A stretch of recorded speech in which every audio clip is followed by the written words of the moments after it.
Thank you, Kathy, and thank you for the organisers inviting me to speak.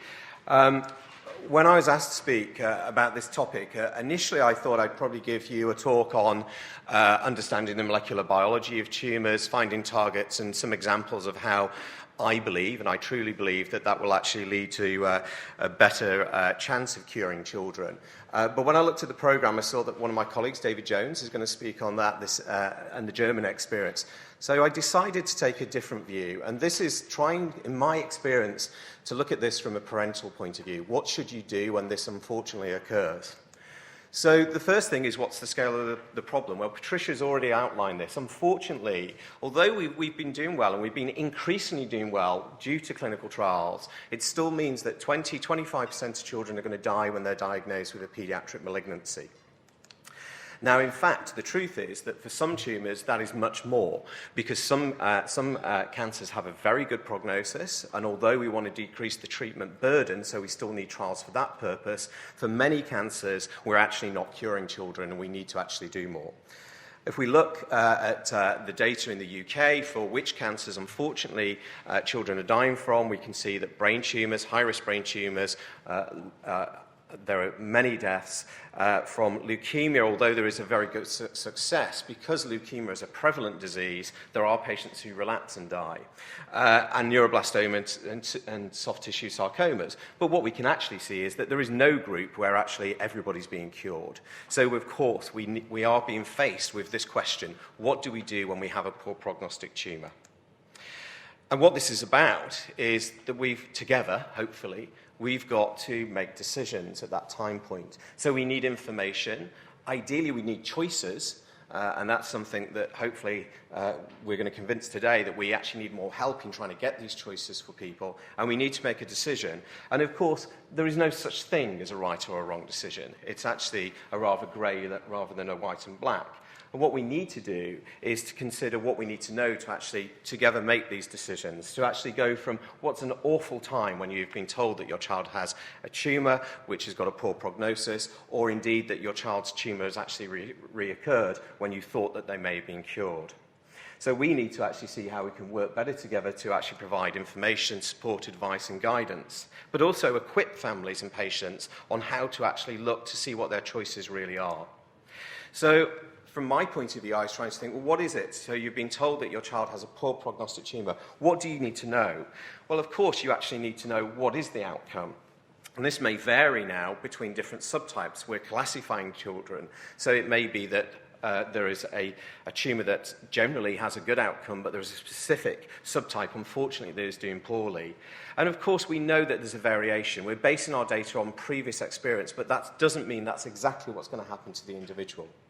You want to know what's the best treatment available for your child. And the question is going to be at that centre, but also nationally and internationally. I think people need to have that information.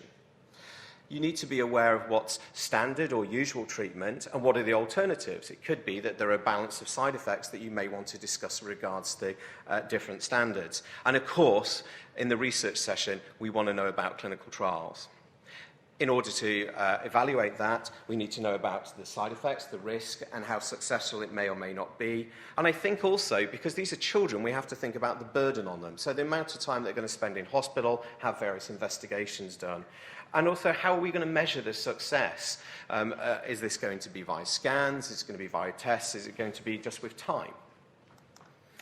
So a relapse, I think, it's a different situation. In fact, patients and parents have become quite expert about their disease. And obviously the first question is, why did this happen? It may be that you thought you had a very good chance of being cured. Why did this happen? And there may be some explanation that the disease has changed over time. We need to learn more about why children relapse in situations. I think we're very keen to actually look at the biology of diagnosis and relapse, and that may, for instance, be looking at performing biopsies and tests to see why this occurred. Can the relapse be actually cured permanently? If it can't, can it be controlled over a period of time? And actually, can that lead to cure with further treatments? What standard treatments are available? Is there some proven treatment, second-line treatment, that should be done because it's got the best evidence? Or is there no standard treatment of relapse? And of course, what research options are available, and are they available in the centre, are they available in a network, are they available in my country? And what are the likely impacts in relation to any of these treatments? And of course, sometimes we have to be aware that we might have to ask the question at relapse that my child's actually got symptoms, and should we be introducing palliative care? And does that mean, is that an and, or is that an or can it all be done at the same time? So what are the relapse options? Well, we have to be honest that in nearly every circumstance, cure after relapse is less than it was at diagnosis. That certainly doesn't mean it's not possible. In some conditions, it is highly likely, but in many, it may be very difficult. So if it's still curative, what's the chance of remission, that we can't see the disease, and what's the chance that that remission will then lead into a second chance at cure? If, unfortunately, the chance of cure is low, we have to think about what we do in that circumstance. A really difficult decision for everybody. Of course, everyone should have symptom care, and that should occur despite what we do. And then we need to consider whether we actually want to look at further tumour control, even if cure is not possible, which could involve cancer-directed treatments, which may well be radiotherapy, chemotherapy, but we have to think in a different way. Is this going to help to control the tumour? Is it going to help to relieve symptoms? So palliative radiotherapy relieving pain, could that actually help? But we have to then balance the side effects of that versus the benefits. And of course, we may at that point also look at experimental and clinical trials. So how do we assess this when we're parents and patients? We need to understand the phase of clinical trials, and actually Pam has given you a very good explanation of the drug development process. We need to consider why we might go on a clinical trial. Obviously, for direct benefit, this is probably the major reason, but also the hope that this may actually be an exception in some circumstances, but also possibly about future benefit. So even if it doesn't benefit the individual child, that it might benefit future children. And we need to make an informed and a considered choice. So there is information on clinical trials, and I'm pleased to say, because Pam's actually gone through, and Kath is going to be delighted, I can skip through some slides and concentrate on some further things. So we know phase 3 trials are actually the ultimate endpoint, that phase 2 trials are a link to actually see whether there's activity, and that phase 1 trials are where we actually establish new treatments, usually in the relapse situation. But I'd say that there are exceptions now, so in a particular disease that I want to make progress in my career, which is DIPG, that we know it's such an awful disease that actually it probably is acceptable to be doing phase 1 and new agent studies up front, so we have a choice. So how do we go from this situation? How can we help people make choices? So there is a little in the literature, and I've taken this systematic review to just give you some idea of where various surveys, interviews have suggested why people choose to go on to clinical trials. So parents saw the major reason, and remember, this was in the context where treatment was no longer likely to be curative. But parents still went into that advocating for their child for the best chance of cure. And that was their hope, even when they might have been told that the chance of cure was very low. That was still their hope. But parents, of course, weighed up the benefits of secondary goals, such as improvement in symptoms and extending the survival, but also the quality of that survival, and also the benefits for future patients. Interestingly, young people, when asked, had similar but slightly different goals. That they, of course, wanted to extend their life expectancy, build good quality, and of course they were hoping for cure. But they also had an altruistic view. They did want to actually help others by involving in cancer research. And doctors, showing that people are not different, they want to benefit their patients individually. It may be that they understand, unfortunately, the likelihood of cure is very low, but there could be some benefit. But of course, because they're seeing a global view, they're very interested in increasing the knowledge and experience to advance care, particularly knowing that that has helped other children previously. So how do we consider, or how do we choose a trial? Well, the first question we have to ask ourselves is about availability. And there is no doubt that although it's increasing, as you've heard this morning, we need more trials. Therefore, we need to start. And I think that you always start with your treating team to ask. But there are actual clinical registries that one can actually look at to see what trials are available. I think some of those are not so user-friendly and actually could be improved personally. And that's something that perhaps we could do together.